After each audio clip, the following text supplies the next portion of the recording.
nawe iminsi ibaye myinshi icyo yavuze. Yesu nashimwe bene data, ndagira ngo dukomeze twumva ijambo ry'Imana. Kuko mubizi tumaze iminsi tuganira ku rugendo rwo kwizera, kandi ntekereza ko twatangiranye urugendo turukomezanyije.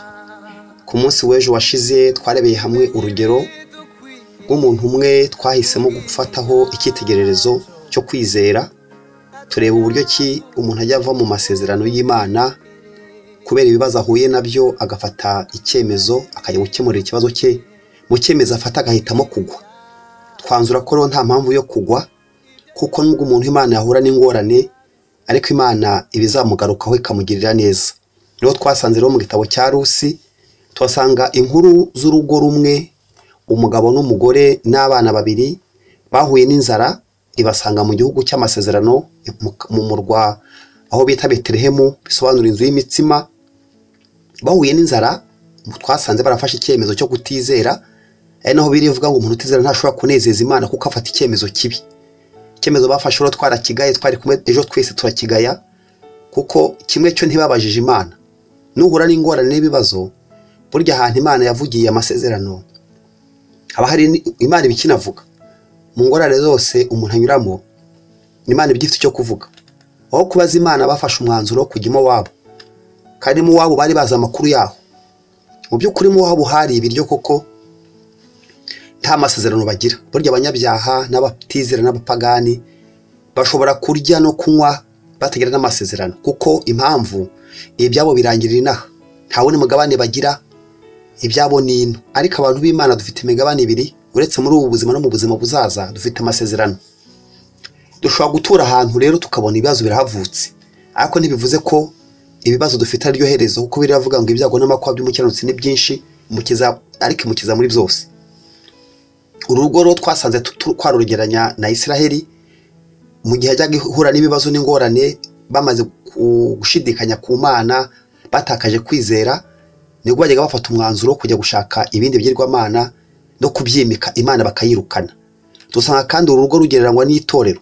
Igitorero ruhuye n'ingorane n'ibibazo, wo guhamagara nyiri itorero ngo bamubaze icyo gukora, ko birukankira mu bantu batazi Imana, bakajya gushakira umuti w'ibibazo bafite ku bantu batazi n'ibijyanye n'Imana n'ibijyanye n'ibyo twemera.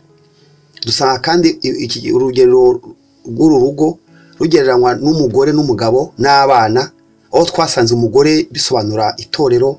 Muri Bibiliya tubona ko umugore akenshi agaragaza ko Isiraheli, bavuga umugore muri Bibiliya mu buryo bw'umwuka abahagarariye Isiraheli. Tubona ko umugore kandi abahagarariye itorero, kandi twabonye no mu isomye mu bitabo cya kabiri cy'Abami, tuhasanga umugore ufite abana babiri ngo b'abahungu, ngo se wabo bana yarapfuye, umugore umupfakazi afite amavuta make. Muribuka ko yagiye gushaka Elisa, yahuye n'ikibazo nawe cy'ibibazo n'ingorane, ariko ntiyemeye ko abana be bajyanwa n'umwishyuza. Yafashe icyemezo aravuga ngo nubwo mfite amavuta make ari mu gacupa, kaba mfite n'ikibazo cy'amadeni, ndashakira igisubizo kwa Elisa. Urumva rero uyu mugore atandukanye n'uyu mugore uyu Naomi. Naomi we no kujya Mowabu, ariko umugore dusanga mu gitabo cy'Abami we yafashe inzira ajya kwa Elisa kandi hakuye igisubizo. Twasanze rero uyu mugore ashushanya itorero, uyu mugore ashushanya Isiraheli, kandi umugore ashushanya umudamu mu rugo, imbaraga z'umudamu mu rugo uhagaze neza mu rugo rwe, ashobora kurengera ibintu byinshi. Kuko twari kumwe ku munsi w'ejo, aho twari tugeze twabonye ko nubwo yatinyaga urupfu, Bibiliya ivuga ngo nzagukina ku mubyimba icyo watinyaga cye kugezeho. Urabona ko yatinyaga gupfa, ariko agezemo wabo kuko ibyo kuriya byaha ari umuvumo. Buryo umuntu w'Imana yasubiye mu byaha ntago ashobora kubona amahoro. Urabona ko yagezemo wabo ataranarya ataramara kabiri umugabo barapfuye. Amaze gupfa, tusanga uyu mugore twaramugaye ku munsi w'ejo washize, kuko ntiyafashe icyemezo. Icyambere ntiyagiye kumurwariza aho murwariza, kuko mu wabo nta masensho hasanga, hari umivumo gusa. Amaze kumushyingura ntiyabyiga ngo amenye icyo Imana imubwiye, ngo arekeraho ajyana abahungu be babiri batahagwa, aho gafata umwanzuro kwashaka abagore abakazana. Mwabonye ko abahungu nawe bapfuye, asigara wenyine. Naomi twabonye ko yasigaye wenyine, ariko nyuma y'imyaka 10 ngaza kumenya amakuru yuko i Betelehemu Imana yahagendereye. Kuba twari kumwe ku munsi w'ejo twabonye ko yahagurutse, ariko twasanze ko kwizera kubanzirizwa no kumva. Yumvise amakuru arahaguruka, ariko mu cyo yumvise ngo nuko Imana yagendereye abantu bayo. Niho twaraye rero, ndagira ngo dukomeze uyu munsi twibukiranya ko uko biri kose Imana izagenderera itorero. Icyo cyo mwe mukizi, imyaka bizafata Imana izarigenderera. Isiraheli nubwo Yesu bamwanze, Imana Yesu azaza bamwakire, barire baboroge.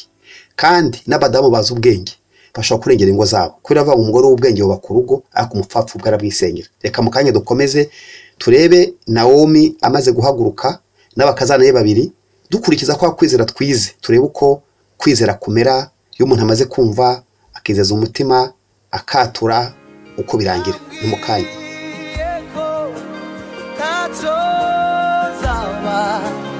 turi kumwe nayo, naho imisozi yakurwayo Imana idahinduka.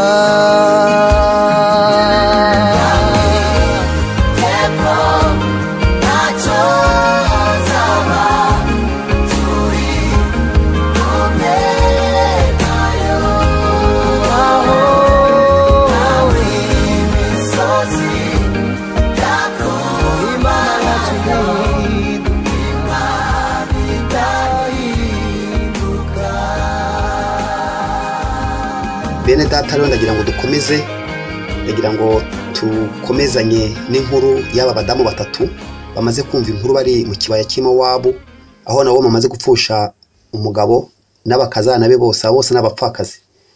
Ariko gupfakara kwa Isiraheli murabyumva, ni igihe bajugunye umwami. Bibiliya avuga ngo yaje mu bari kabe ntibamwemera. Itorero ne ryari baryapfakaye, riba ritagifite umutwe. Ni igihe ritakiyoborwa n'ubutware bw'ijambo ry'Imana. Ni igihe umuntu yavuye mu ijambo ry'Imana atakiyoborwa naryo, akayoborwa n'ibitekerezo by'isi, kuko numva bavuye Betelehemu bajya kuba mu kibaya cy'Imowabu. Tugiye kureba ukuntu aba bagore batatu bagiye kumva bumva inkuru.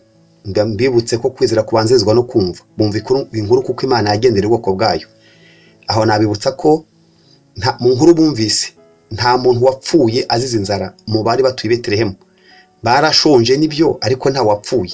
Bivuga ko abo Nawomi yasize ahunga ngo agiye gukira yasanze bakibaho. Umuntu w'Imana ashobora guhura n'ingorane nyinshi n'ibibazo, ariko Imana yamuhamagaye ntiyimureka. Tugiye kureba rero uko byagenze. Intambwe zo kwizera macyazibuka. Bumvise inkuru kugira umuntu ave mu byaha, n'abantu bareke kugwa, barekeraho nuko bumva ijambo ry'Imana rizima. Muri iki gihe rero dukwiye kubwiriza abantu kuri, niyo kizatuma abantu bakira, nta guca ku ruhande. No kubwiza abantu kuri kugira ngo bave aho bagiye bajya aho Imana ibashaka. Bibiliya avuga ngo ibuka wavuye ukagwa ukora imirimo nk'iya mbere, kuko nutayikora. No kuvuga ngo abantu bakeneye kubwirwa ukuri.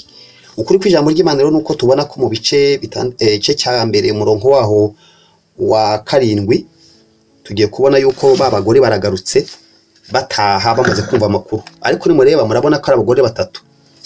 Ku murongo wa 7 haranditse ngo ngava aho yarari hamwe n'abakazana be bombi aboneza inzira isubira mu gihugu cy'Iyuda. Icyampa Imana nyuma y'ubutumwa uri kumva ukaboneza ugasubira mu nzira ijya Iyuda. Kandi bibutse ko twasanze uyu mudamu Nawomi kuba yarababaye, twasanze umugore n'ubundi byiza yo bije mu rugo niwe bigaragaraho, ariko nibibi yo bije mu rugo niwe bigaragaraho. Nukuvuga ngo umudamu ashaka yaba maso, kandi itorero ibi bije mu gihugu niwe useba, kuko itorero ryagombye kuba rifite igisubizo, ryagombye kuba rifite umuti w'ibibazo abantu bibaza. Ntabwo itorero ryagombye guhangayikana kimwe n'abandi bantu, kandi rifite umuyobozi w'itorero udapfa uriho, dore ko abwe Yohana ngo upfa narapfuye ku mundi muzima. Ariko itorero litagifite umutwe ngo rigire ubuyobozi bw'umwuka y'ibibazo bivutse n'ingorane barirana n'abandi, ko ntacyo gukora bakora bafite. Uyu mugore rero nawo murabona ko nta gisubizo afite, ariko amahirwe yumvise inkuru nziza ko bagenderewe arataha. Mu gutaha rero yazanye n'abakazana be babiri. Umwe yitwaga nawo mabwira abakazana bati rero ni mugende musubire mu mazu y'abanyoko, Uwiteka abagirire neza ko nkuko mwayigiriye banyakwigendera nanjye. Uwiteka abahe mwembi kubona uburuhukiro mu mazu y'abagabo banyu. Arabasoma batera hejuru bararira. Kubasoma bivuga kubasezera, kubabwira ngo nimwisubirireyo. Bararira, bamaze kurira ngo nuko baramukundaga. Ariko mu Uwiteka abagore bombi Naomi wababwiraga aya makuru, murabyumva, ngo bararira bamaze kurira. Naomi arababwira ati bakobwa banjye nimusubireyo, niki kibashakisha kujyana nanjye. Hari abandi bana afite mu nda ngo bazaba abagabo banyu. Bakobwa banjye nimigendere musubireyo kuko ndenze urucyuriro. Navuga ati ndabyiringiye, ndetse naho nabona umugabira ijoro nkabyara abahungu. Ibi byatuma mubarindira kugeza aho bazakurira. Ibi byatuma mudashaka abagabo. Bye kuba gutyo bakobwa banjye, kuko mbababarira cyane. Erega Uwiteka yabanguriye ukuboko kundwanya. Barongera batera hejuru bararira. Orupa asoma nyirabukwe, Rusi we amuboha akaramata. Reka ngere kuri uyu Orupa bene data, ibintu byose byo muri Bibiliya biri mu mwuka. Abakobwa ni babiri, murabona aba badamu ni babiri, hari Orupa akaba na Rusi. Nimwe mubyumva, Orupa na Rusi bombi baravuze ngo bagiye kujyana. Ariko ibisobanuro Nawomi abahaye nk'umuntu waguye utagifite ibyiringiro, utagifite urucyuriro, nta kintu yabakomeresha afite. Ibimenyetso byose afite no kuvuga ko yarenze urucyuriro, atabyara, nta kintu cyiringiro gihari. Orupa nababwiye ko kugira ngo umuntu yizere agomba gupimwa kwizera kwe. Iyo Nawomi adahaguruka ngo ababwire amagambo bari gukomezanya, ariko yabanje kubapima ngo arebe ibyo bita kwatura. Bari bizeye, niba babwira intambwe yo kwatura, bari bizeye bumva bajyana, kuko bumva inkuru yabaye i Betelehemu barahagurukanye barajyana. Ariko bageze mu nzira biba nka bya bindi Isaka yabajije Aburahamu ngo ko nduzi mfite umushyo nkagira n'inkwi umwana we ntamariye. Ntabwo Imana izatwara abantu mu ijuru itazi. Abantu bagomba kujya babazwa ibyo biringiye. Ni ubu buryo rero Imana itungamwe abantu. Y'abantu barimo bajya mu ijuru bagenda bahura n'igihe kibabaze ngo ibyo mwiringiye ni ibiki, kugeza ubwo abantu bihakana Imana bageze ahantu hakomeye. Murabona ko Nawomi arahabaje ati murajya kwandi ni musubira inyuma. Arabasobanurira bereka ko nta kiza bategereje. Ngo Orupa aravuga ati ibyo nibyo, asubirayo. Aba bagore babiri bashushanya n'ubundi abakobwa batanu b'abapfapfa na batanu b'abanyabwenge. Njye nababwiraga umuntu utizera ntago azabona Imana. Uriya rero Orupa ahashushanya umukobwa w'umupfapfa, abantu batagira kwizera, bahungabanywa n'ikintu cyose. Urabona ko wasubiyeyo nta byiringiro afite. Ariko mu kanya mugiye kureba umukobwa w'intwari witwa Rusi, uriho kwizera icyo kumaze.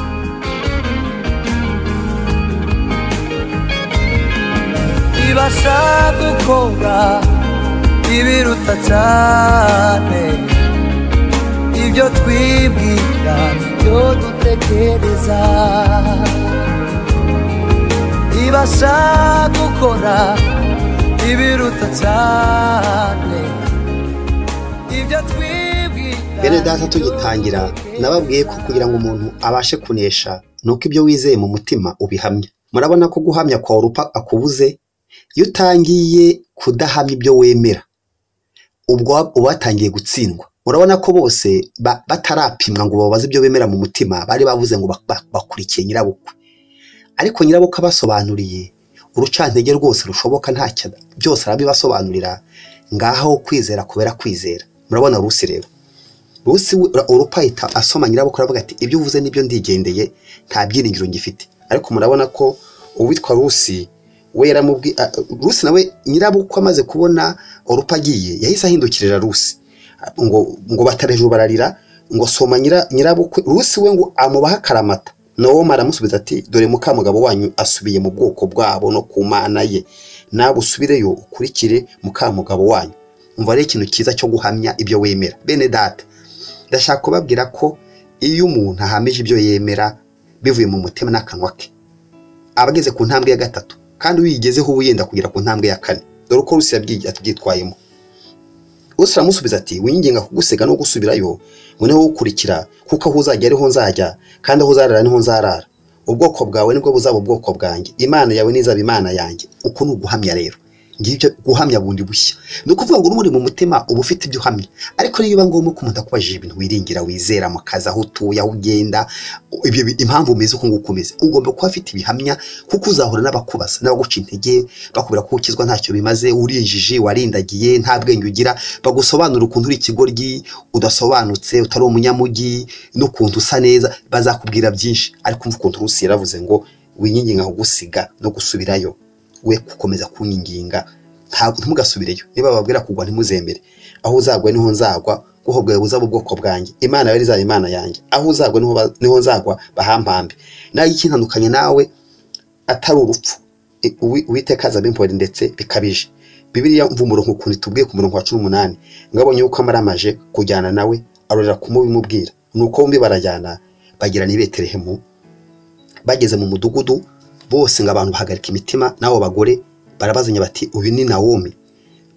arabasubiza ati ntimukanyite Nawomi ahubwo mujye munyitamara kuko Uwiteka ngiriye ibisharira navuye no nuzuye Uwiteka ngaruye iwacu nereye munyitirira iki Nawomi ubwo Uwiteka yanshinje ishobora byose yambabaje urumva ko Nawomi ni ugaragaza umubabaro arimo yihana ibi nibyo bita kwihana no kwatura no kuri nikamabwire ntabwo byutse buzaba abantu batatura ubu nawo murabona ko we agaragaje nk'umugore wagombye guhagarara mu nshingano ze ni nk'itorero igihe rizongera gusura mu murongo waryo igihe itorero rizongera gusura mu murongo waryo rikuzura umwuka wera rikirukana ibyaha rigahagarara mu butware ngo arabasubiza ati ntimukanyite Nawomi ahubwo mujye munyita Mara kuko Uwiteka yangiriye ibisharira urumva ko Nawomi yemera ko ibi bintu byose byaturutse kuri we yemeye responsibility nk'umugore wari mu rugo agashokana n'abana be babiri agashokana n'umugabo bakagwayo ibi bizaba Israel izabona Kristo aje ku ingoma y'imyaka 1000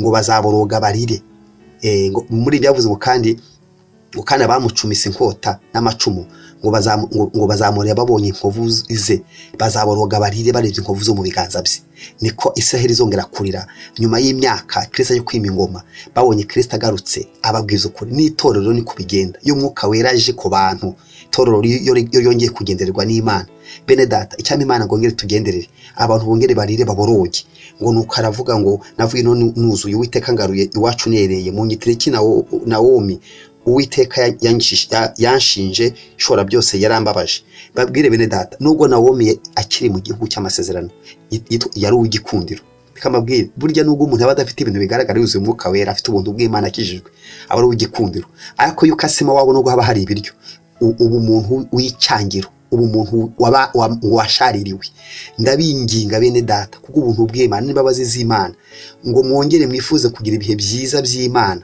abapande ko tubongere kuzura umwuka wera ndagira ngo mbabwire ngo Imana yiteguye kugirira abantu neza murabona ko Nawomi aragarutse Nawomi agarukana na Rusi umumo wabukazi umukazana we baturutse mu gihugu cy'imo wabo bagira Betelehemu batangiye gusarura sayiri umva bene data abantu ndashaka kwabwira ko hakiri ibyiringiro bikomeye ndashaka kwabwira ko imbere yacu Imana igiye kuzasoka ububyutse abantu bagatangara Imana izasoka ububyutse abisi batangare babonye itorero ryongeye guhembuka bavuge bati bigenze bite urabona ko yagarutse asanga bari gusarura sayiri icyo rero nshaka kubasaba turimo dusoza mu kanya dukurikire igisho ya nyuma hanyuma dusoze no kwabwira uburyo umuntu afata icyemezo yamaze kumva amagambo y'Imana agafata icyemezo cyo kwihana no kugaruka karekera aho ngaho yarageze agwa ntaguma aho ngaho ngo arekeraho Imana ibaho umugisha mu kanya tugere ku musozo dusenge sumunungu ibese iyivuze bikaba tacha yavuze ngo bigere sumunungu ibese iyivuze bikaba tacha yavuze bene data rero dusoza ndagira ngo dusoze dusenga Imana dufata n'icyemezo urabona ko Rusi nk'umunyamahanga kazi umugore ukiri mutoya bamaze kubwira yuko nta kintu ategereje imbere ye ko nta byiringiro afite ndashaka kubabwira ko bene data mugomba kwizera bidakeneye ko babahanurira murabona ko Rusi ikintu cyerekana ko Rusi ari umunyakwizera nta buhanuzi buje murabona ko twebwe turya no mu byumba kubaza abahanuzi cy'Imana ishaka kubivugaho ariko Rusi uretse ijwi ryo mu mutima ryonyine ryatumye haguruka nta jambo na rimwe rimukomeza yabonye mu nyereke aho yahuye n'ikintu kimukomeza uretse ko yumvise gusa ko hari igihugu kitameze nk'igihugu avukamo, yamenye ko ari igihugu kitameze nk'ikiwabo. Nubwo yari umugore ukiri muto, yabwiye nyirabukwe ngo we kunyinyinga gusiga ibibazo byose uri kunyereka n'ingorane n'akaga ntacyo bimbwiye. Umuririmbyi yahise ava ngo gwesa nkunda ndamahoro, ubwo ibabaze nyinshi ndamahoro, ngo naho ndiho, ngo naho napfa ngo zo nkundwa n'Uwiteka, ngo naho hazi ibyago byinshi ngo ndamahoro, ngo Yesu n'umukiza wanjye ngo ndamahoro, ngo ndagije Imana Data, ngoma muri Yesu Kristo, ngo nuzire umwuka bira ngo ndamahoro. Uva nkubwire bene data, ibi nibyo Rusi yavugaga. Iravuze ngo ibyo byose, ibyo bimenyetso by'inyuma ntacyo bimbwiye. Yaramaze kwakira ikintu gikomeye. Ijambo ry'Imana ni imbuto itabora. Bene data, reka mbinginge mwongere mugire imbaraga zo kwatura. Nta muntu ukorwa n'isoni. Murebe kwatura kwa Rusi, murebe kwatura kwa Danieli avuga ngo ntidushobora kurya ibyo kurya bitekeshejwe ibigirwamana, ngo muduhe ibishyimbo. Ureba aba bantu ukuntu batuye. Murebe kwatura kwa Yosefu wavuze ati ngewe sinasambana kuko ntabwo nakora icyaha kingana gutyo mu maso y'Imana. Murebe Meshaki bagiye gutabwa mu muriro, barababwiye bati nimwongera kumva hari ibintu bivuga by'amakondera muhite mupfukamira ibigirwamana. Ariko abana baravuga ngo niba ari mwene ibyo Imana ibasha kudukiza, naho itadukiza ntidupfukamira ibigirwamana. Abarokore bagiraga imbaraga zo guhamya. Murokora akagira imbaraga zo guhamya, akabura urwamenyo ku musozi bakamuseka, ariko akagira imbaraga. Izo nizo ngira ngo dusengeremo uyu munsi. Izi mbaraga Rusi yari afite. Nta muhanuzi mwebwe mwibuke ko dufite n'abahanuzi bavuga ngo hari ibyikoze, hari ibyizanye. Rusi nta jwi, nta buhanuzi, nta kintu na gito yiringiye. Murabona ko Rusi kandi ageze kirenge mu cyaburahamu, ni umunyamahanga. Naburahamu nawe ajya gutamba Isaka, mbibuke ko nta jwi ryamubwiye ngo mwana wanjye ndi kumwe nawe, nzabana nawe, ngo mwana wawe nzamukugarurira. Nta buhanuzi. Ijwi yari afite rimubwira ngo jyana umwana wawe Isaka. Bene data, niyo mpamvu nkubwira ko abanye kwezera bazaragwa ijuru. Bazaragwa ijuru. Imana ifitiye abayizera ntago bazakorwa n'isoni. Ndashaka kubabwira ko Bibiliya yavuga ngo ntago Imana ikorwa n'isoni zo kwitwa Imana yabo, kuko yabikiye umudugudu. Bibiliya yavuga ngo kwizera, hari abanyakwizera tusanga mu Baheburayo havuga ngo abavuga gutyo baberekana ko bakunda gakondo. Iyo bakumbura iyo bahozemo bari kubona umwanya wo kuyijyamo, ariko bashaka ngo irutaho igihugu kuba cyiza. Ndashaka kubabwira bene data, mu murongo 11 mu Baheburayo umurongo 23 havuga abanyakwizera, bavuga urutonde rwabo. Ubwo mwibuke ko iyo ubaye umunyakwizera Imana igushyira ku rutonde, ntabwo muzajya mu ijuru mutanditse tekareka, kuko hanze ku rutonde rwo mu ijuru Yohana yaraheretse, ukabona ku rupangu rwo mu ijuru handitse abatemere kuhinjira. Yaravuze ngo hanze hazabimbwa, abasambanya, ababeshyi, abarozi, abatizera. Abo bose nibo bazaba hanze. Ariko reka mbabwire bene data, Imana tubikiye umugabano ukomeye, tubikiye igihugu gikomeye. Yusomye rero muri 13 mu Baheburayo haranditse ngo abo bose bapfuye bakizeye. Abo bose bapfuye bakizeye, ndavuga abantu bajyaga mu ijuru. Harimo abantu batubanjirije tutegereje ngo batarabona ibyasezeranijwe, ahubwo baberoraga biri kure cyane, ngo bakabyishimira, ngo bakavuga yuko ari abashyitsi n'abimukira. Bavuga batyo ngo baberekana ko bashaka gakondo. Iyo bakumbura iyo bavuyemo baba barabonye uburyo bwo gusubirayo. Ariko noneho barashaka gakondo irushije igihugu kuba cyiza, niyo gakondo yo mu ijuru. Cyo gituma Imana idakorwa n'isoni zo kwitwa Imana yabo, kuko yabiteguriye iki umudugudu. Ntabwo gukizwa ari ukubura uko umuntu abigenza. Bene data, reka mbabwire ntibakababeshye. Ntabwo gukizwa ari abantu ari amabura kindi. Ntabwo ari ukubera ko umuntu ashonje ngo akizwe, ngo ngarashaka ngo kurongorwa ngo akizwe, ngarashaka amashuri ngo akizwe, ngarashaka ngo ibikire kare. Aba baravuze ngo abangaba ndio bashaka gusubira iyo bavuye. Hari uburyo. Kashaka kubabwira ko rero aba usubira mu byaha, inzira zo kujya mu byaha zirahari. Iyo inzira ijya mu byaha, muri mwanditse ravuze ngo irembo rijya mu ijuru ngo ni rito, inzira ijya mu ijuru ni ntoya, kirembo rye kuzimu ngo ni nini n'abanyiramo ni benshi. No shaka gukora ibyaha nta uzakubuza, ariko ngirembo rijya mu ijuru ngo ni rito. Ngo Bibiliya avuga ngo aba bapfuye ngo bakize batarabwa ibyasezeranijwe. Kangusengere ugarukira aho warugeze nyuma yo kumva ubutumwa, wongera ubu umunyamwuka usubira i Betelehemu ujye mu masezerano. Hari ibintu bisaruweyo, Betelehemu barejeje, hari imigisha ihari. Mana yacu ndagushimira kubw'ijambo ryawe. Uyu mushiki wanjye, uyu mwene data, uyu muvandimwe, uyu mubyeyi, uyu mupapa, nzi neza ko ubugingo bwe buhenda mu maso yawe, kandi washimye ko ubutumwa bwumva kugira ngo amaramaze ibyo yizera akabyatura, amaramaze kandi nangiza akomeza urugendo. Umubaza impamvu z'ibyiringiro bye abone cyamusubiza. Nange sengeye ubugingo bwe, nawe ndamusengeye ku giti cye kugira ngo ijambo ry'Imana yumvise niryo yumva uyu munsi rituma afata icyemezo cyo kudasubira inyuma ukundi. Nta kiza kirimo wabo, nta mugisha ubayo, ahubwo ni urupfu gusa, nta kintu kizima gihari. Mana ngushimiye ko ubutumwa bwiza budakoze isoni, kandi nta muntu ukwizera n'umwe ukorwa n'isoni, kuko nawe ubwawe ntabwo ukorwa n'isoni zo kwitwa Imana yabo. Ndagushima Mana ko bitakumwaza iyo tuguhamije, nawe uravuga ngo uzaduhamya imbere ya papa wawe. Urakoze Mana, mu izina rya Yesu, gira neza. Amen.